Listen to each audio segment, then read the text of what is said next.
Hello दोस्तो, आजच्या नवीन कथेमध्ये आपल्या सर्वांचं स्वागत आहे.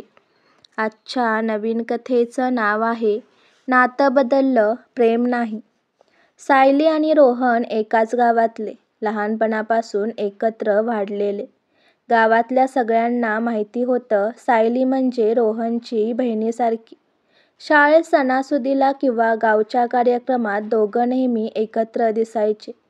रोहनचं घर थोडं श्रीमंत, सायलीचं मध्यमवर्गीय. पण या फरकाचा त्यांच्या मैत्रीत कधी परिणाम झाला नाही.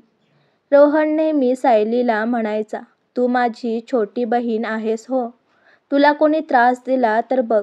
आणि सायलीही हसत म्हणायची, तुमचं हे मोठंपण कॉलेजपर्यंत टिकू दे मग. दोघांच्या गप्पा, लहान भांडणं, एकमेकांवरची काळजी, गावकऱ्यांच्या नजरेत ते भाऊ-बहिणीचं आदर्श नातं होतं. पण वेळ जसजसा पुढे गेला सगळं बदलायला लागलं. रोहन पुण्यात इंजिनिअरिंगला गेला. सायली त्या शहरात BA शिकायला. पहिल्या वर्षी दोघं अधूनमधून भेटायचे. कॉफीला, पुस्तकांच्या दुकानात किंवा कॉलेजच्या कॅम्पसमध्ये. एका संध्याकाळी सायली उशिरा कॉलेजमधून निघाली. पाऊस पडत होता. रोहन बाईक घेऊन तिला न्यायला आला. पावसात ओले होऊन दोघं थांबले एका छोट्या टपरीवर. गरम चहाचे कप हातात घेत असताना सायलीच्या डोळ्यात पाणी आलं. रोहन, आपलं नातं सगळ्यांना भावंडाचं वाटतं, पण खरं सांग, तुला कधी वाटलं नाही का काहीतरी वेगळं? रोहन थबकला. त्याने कप खाली ठेवला. तिच्या डोळ्यात पाहिलं. वाटलंय सायली, आणि म्हणूनच घाबरतोय. कारण हे नातं आपण सांगितलं तसं नाही, पण समाजाला तसं वाटतं. त्या दिवशी पहिल्यांदाच त्यांनी एकमेकांकडे प्रेमाच्या नजरेने पाहिलं. गावात अफवा पसरायला वेळ लागला नाही. रोहन आणि सायलीचं काहीतरी चालू आहे. दोघांच्या कुटुंबांना हे ऐकून धक्का बसला. रोहनच्या आईनं रागात म्हटलं, ती तुझी बहीण आहे, लोक काय म्हणतील? आणि सायलीच्या वडिलांनी स्पष्ट सांगितलं, मुली, तू त्याला आता भाऊच म्हणायचं. हे नातं तसंच ठेवलंस तरच घरात सन्मान राहील. त्या दोघांनी एकमेकांकडे पाहिलं. डोळ्यात हजार भावना, पण ओठांवर फक्त शांतता.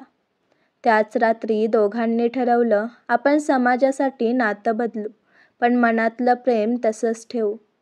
वर्ष गेली. रोहन नोकरीसाठी मुंबईत गेला. सायली गावातच शिक्षक झाली. कधीच थेट बोलणं झालं नाही. पण दोघे एकमेकांच्या आयुष्यात शब्दांशिवाय उपस्थित होते.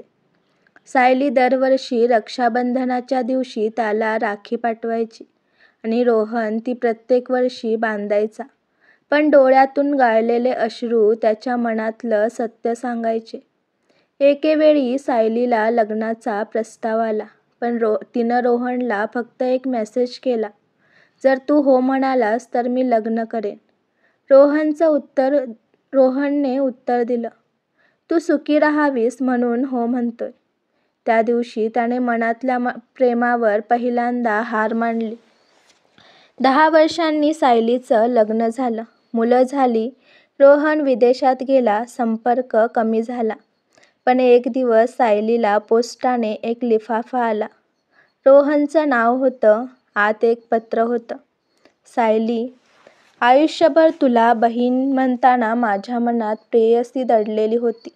पण तुझ्या आयुष्यात शांती राहावी म्हणून मी प्रेम लपवलं. आता मी जातोय एका वेगळ्या प्रवासाला. पण मागे ठेवतोय तुझ्या नावाचं एक नातं, भाऊ म्हणून नाही तर प्रेम म्हणून. त्यासोबत एक राखी होती, त्याने बांधलेली शेवटची.